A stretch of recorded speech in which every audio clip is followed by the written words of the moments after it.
Each month, Needham Youth Services recognizes a young person in the community who has stood out as a role model amongst their peers.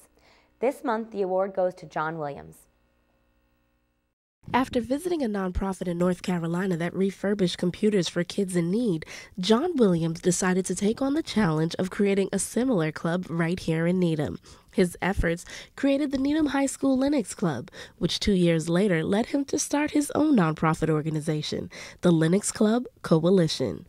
There's both a teaching aspect to it and a community service aspect to it, where a major part of the club is just teaching students how to refurbish computers, how to use Linux, and just the fact that there is an alternate operating system that you can work with.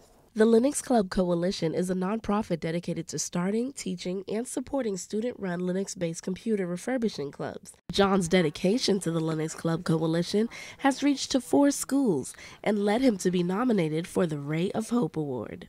Oh, I think John's an excellent example for a Ray of Hope recipient. I mean, he took something that he's very passionate about, turned it into something that's beyond him. I was very impressed that John had started a nonprofit at such a young age.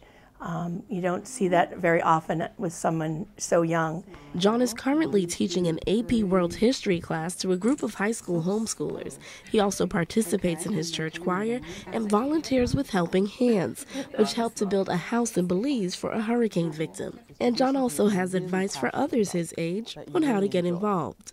Just take whatever it is that you specifically enjoy and think about how can you use that, and how can you use that as a community service opportunity.